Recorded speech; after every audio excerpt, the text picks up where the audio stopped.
जय श्री राधे राधे। प्रेमी जनों को राधे राधे, भक्तजनों को राधे राधे। आज मंगलवार है। मंगलवार को हनुमान जी की पूजा करें, चूल्हा चढ़ाएं और प्रसाद बांटें बच्चों को। अब मैं आपको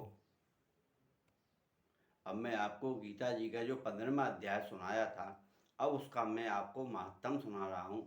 उसको आप श्रवण कीजिए। जय श्री कृष्णाय नमः, वासुदेवाय नमः। महादेव जी कहते हैं, पार्वती अब गीता के 15वें अध्याय का महात्म सुनो। गौड़ देश में कृपाण नरसिंह नामक एक राजा थे। उनकी तलवार की धार से युद्ध में देवता भी परास्त हो जाते थे। उनका बुद्धिमान सेनापति शास्त्र और शस्त्र और शास्त्र कलाओं का भंडार था। उसका नाम था सर भरेरुंड। उसकी भुजाओं में प्रचंड बल था। एक समय उस पापी ने राजकुमारों सहित महाराजा का वध करके स्वयं ही राज्य करने लगा। राज करने का विचार आया उसको। इस निश्चय के कुछ ही दिनों बाद वह हैजे से मर गया। क्यों? उसके मन के अंदर पाप जागा। उनमें राजा के सबरे परिवार को नष्ट कर दूं और मैं राज्य बन जाऊं। तो ऊपर बर कन्हैया तो देखता है, ऐसे लेके वो उन्हें मन में पाप सोचा था और हैजे से वो मर गया, शिकार होकर मर गया। थोड़े समय के बाद पापात्मा अपने पूर्व पूर्व कर्म के कारण अपने पूर्व कर्म के कारण सिंधु देश के एक तेजस्वी घोड़ा हुआ। वो सिंधु देश में जाकर घोड़े का जन्म ले लिया उनने। उसका पेट सटा हुआ था। घोड़े के लक्षणों का ठीक ठाक ज्ञान रखने वाले किसी वैश्य के पुत्र ने बहुत सा मूल्य देकर उस अश्व को खरीद लिया और यत्न के साथ उसे राजधानी ले आया।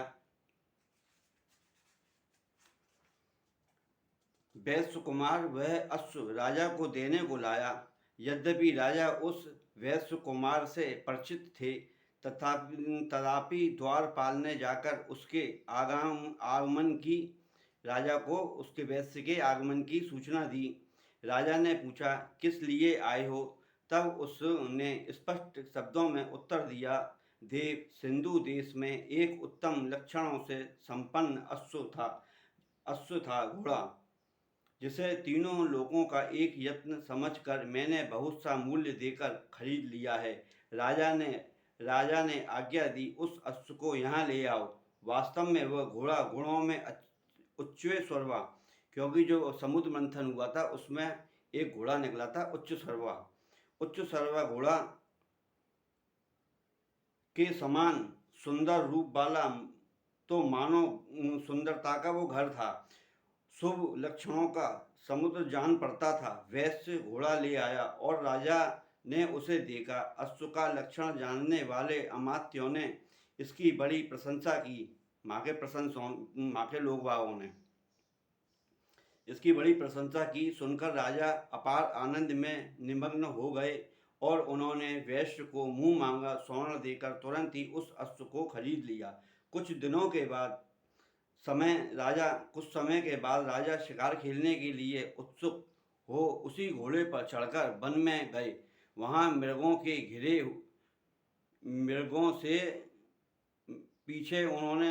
के पीछे भागते हुए अपना घोड़ा बढ़ाया। पीछे पीछे सब ओर से दौड़कर आते हुए समस्त सैनिकों का साथ छूट गया। वे हिरणों द्वारा आकर्षित होकर बहुत दूर निकल गए।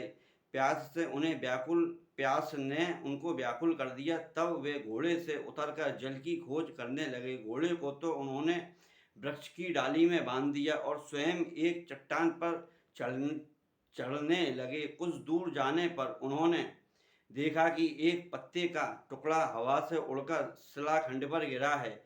उसमें गीता के 15वें अध्याय का आधा श्लोक लिखा हुआ था। राजा उसे बांचने लगे। उनके मुख से गीता के अक्षर सुनकर घोड़ा तुरंत गिर पड़ा और अश्व शरीर को छोड़कर तुरंत ही दिव्य विमान में बैठकर वह स्वर्गलोक को चला गया। तत्पश्चात राजा ने पहाड़ पर चढ़कर एक उत्तम आश्रम देखा, जहाँ पर नाग, केसर, केले, आम और नारियल के वृक्ष लहरा रहे थे। आश्रम के भीतर एक ब्राह्मण बैठे हुए थे जो सांसारिक वासनाओं से मुक्त थे। राजा ने उन्हें प्रणाम करके बड़ी भक्ति के साथ पूछा, ब्राह्मण, मेरा अश्व जो अभी अभी स्वर्ग को चला गया है, उसमें क्या कारण है? राजा की बात सुनकर त्रिकालदर्शी मंत्रवेत्ता एवं महापुरुषों में सेठ विष्णु शर्मा नामक ब्राह्मण ने कहा, राजन, पूर्व काल में तुम्हारे यहाँ जो भार सर भरेरुंड नामक सेनापति था, वह तुम्हें पुत्रों सहित मारकर स्वयं राज हड़प लेने को तैयार था। इसी बीच में हैजे का शिकार होकर वह मृत्यु को प्राप्त हो गया। उसके बाद वह उसी पाप से घोड़ा हुआ था। यहाँ कहीं गीता के 15वें अध्याय का आधा श्लोक लिखा मिल गया था, उसे ही तुम बाँचने लगे। उसी को तुम्हारे मुख से सुनकर वह अश्व स्वर्गलोक को प्राप्त हो गया। तदनंतर राजा के पार्श्ववर्ती सैनिक उन्हें ढूंढते हुए वहां आ पहुंचे। उन सबके साथ ब्राह्मणों को प्रणाम करके राजा प्रसन्नतापूर्वक वहां से चले और गीता के 15वें अध्याय के श्लोक का अक्षरों से अंकित उस पत्ते को बाँचकर प्रसन्न होने लगे। उनके नेत्र हर्ष से खिल उठे थे। घर आकर उन्होंने मंत्रवेत्ता मंत्रियों के साथ अपने पुत्र सिंहवाल को राज सिंहासन पर अभिषिक्त किया और स्वयं 15वें अध्याय के जप से विशुद्ध चरित्र होकर मोक्ष प्राप्त किया। गीता जी का 15वां अध्याय उन्होंने पढ़ा तो उसका राजा को उसका दुष्ट ने जो मारा था उसका घोड़ा जो बन गया उसका उद्धार हुआ। और जिसने ब्राह्मण ने पढ़ा, विष्णु शर्मा जी ने पढ़ा तो उनका उद्धार हुआ। और जिन्होंने पढ़ा उनका उद्धार हुआ। ये 15वां अध्याय का महात्म पूर्ण हुआ। कल मैं आपको 16वां अध्याय श्रवण कराऊंगा। लायक नहीं मिल रहे हैं आपके आजकल। चलो देखो, गीता पढ़ो, सुनो, आनंद आएगा।